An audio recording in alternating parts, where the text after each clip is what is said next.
اپنے حواس گنوا رہی تھی۔ مشال، انہوں نے اس کا رخسار سہلایا۔ وہ بند ہوتی آنکھوں سے انہیں پہچاننے کی کوشش کر رہی تھی، بھاری ہوتی آنکھوں کو کھولنے کی ناکام کوشش کرتی مشال ہوش و خود سے بیگانہ ہو گئی تھی۔ خود پر افسوس ہو رہا تھا مجھے کہ میں نے اپنی نواسی کے لیے تم پر مان کیا۔ آغا جان کی تعصب زدہ آواز اس کے کانوں میں گونج رہی تھی۔ جانے کیوں اس لڑکی سے منسلک ہر واقعہ، ہر بات اس کی برداشت میں محفوظ ہو جاتی تھی، اور پھر تنہائی میں وہ آوازیں، وہ احساسات، وہ لمحات اسے ستایا کرتے تھے۔ وہ آغا جان کا انکار تو کر آیا تھا، مگر اکرام صاحب کی نشال کے پرپوزل سے متعلق کی گئی بات بار بار اس کے کانوں میں سنائی دے رہی تھی۔ وہ سر جھٹک دینا چاہتا تھا، مگر کمبخت یادداشت، دلی غبار نکالنے کو اس نے ہمیشہ کی طرح آج پھر سگریٹ سلگا لی۔ وہ اس وقت کو پچھتا رہا تھا جب وہ آغا جان کی ناراضگی دور کرنے فاروقی ہاؤس آیا تھا 2 دن پہلے رات کے دوسرے پہر، جب اس کا دل بے حد بے چین ہو رہا تھا۔ اس نے آغا جان کو کال ملائی تھی۔ اسے یوں محسوس ہو رہا تھا جیسے آغا جان کے کمرے میں کوئی اور بھی موجود ہے، مگر دوسری جانب سے صرف آغا جان کی آواز پا کر وہ بھی ان سے باتیں کرنے لگا تھا۔ ان سے بات کرنے کے دوران جانے کیوں بار بار اسے محسوس ہو رہا تھا جیسے نشال الوی آغا جان کے پاس ان کے کمرے میں موجود ہے، اور پھر آغا جان کا ایک دم اٹک کر پھر روانی سے اس کے گئے دنوں کا حساب دینا، کسی کی دھیمی سانسوں کی آواز، اور پھر جب اس نے اپنے وہم کا اظہار کیا تو آغا جان کا ناراض ہو جانا اور کال ڈسکنیکٹ کر دینا، سب کچھ الجھا گیا تھا۔ زگیم تبھی شش و پنج میں پڑ گیا تھا، اور آج صبح جب وہ وقت نکال کر ان سے ملنے آ گیا تھا تو شام تک اس کا نشال سے سامنا نہیں ہوا تھا۔ جانے انجانے میں اس کے سامنے کا منظر رہا تھا، مگر اب جو آغا جان نے اسے سامنے نشال سے شادی کی خواہش کا اظہار کیا تھا، وہ اظہار بھی کیا تھا وہ جو غیر دانستہ طور پر اس کے دید کا منتظر تھا۔ اب جیسے کچھ بھی باقی نہیں رہا تھا۔ سگریٹ کا دھواں منہ سے نکالتے ہوئے وہ اندرونی اشتعال پر قابو پانے کی ناکام کوشش کر رہا تھا۔ عجیب سی حالت ہو رہی تھی۔ وہ سوچ چکا تھا کہ صبح ہوتے ہی وہ واپس چلا جائے گا۔ دل عجیب سے انداز میں دھڑک رہا تھا جیسے اسے زغم اجلال پر شدید غصہ ہو، مگر دل کے غصے کی پرواہ کب کی تھی اس نے؟ سگریٹ پھونکتے ہوئے وہ شدید اذیت میں تھا، دوچار تھا، آنکھوں میں لہو اتر رہا تھا، بے چینی کی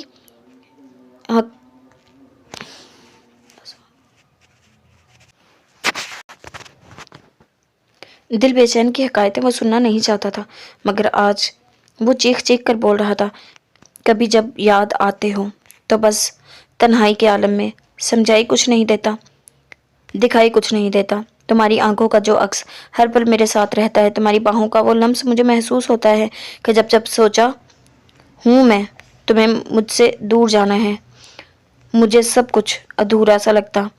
نہ موسم دل کو بھاتا ہے، خاموشی کا پیراہن اوڑھ کر یہ دل بے بسی سے دھڑکتا ہے، نہ دھڑکن تیز ہوتی ہے، تمہیں کیسے بتاؤں جانا، دکھائی کچھ نہیں دیتا، سجھائی کچھ نہیں دیتا۔ زغم نے غصے سے ڈریسنگ ٹیبل پر ہاتھ مار کر پرفیوم زمین پر گرا دیا۔ سگریٹ سے اپنا جگر جلاتے ہوئے اسے چین نہیں آ رہا تھا۔ دفتر اس کا روم ڈور ناک ہوا تھا۔ زغم نے پلٹ کر دروازے کی طرف دیکھا، روم ڈور لاک نہیں تھا۔ اس سے پہلے کہ وہ ہوں یا ہاں کرتا کوئی دروازہ کھول کر دھڑلے سے اندر آیا۔ زغم نے سلگتی نظروں سے اندر آنے والی ہستی کو دیکھا تھا۔ جی تو جناب یہ تھی ہماری آج کی ایپیسوڈ، امید کرتے ہیں آپ کو پسند آئی ہوگی۔ اگر پسند آئی ہے تو ویڈیو کو لائک کریں، چینل کو سبسکرائب کریں اور بیل نوٹیفیکیشن کو آن کر لیں تاکہ ہر آنے والی نئی ویڈیو آپ تک بآسانی پہنچ سکے۔ کیسے لگی کمنٹ باکس میں اس کا اظہار لازمی کریں۔ ملتے ہیں نئی ایپیسوڈ کے ساتھ۔ اللہ حافظ۔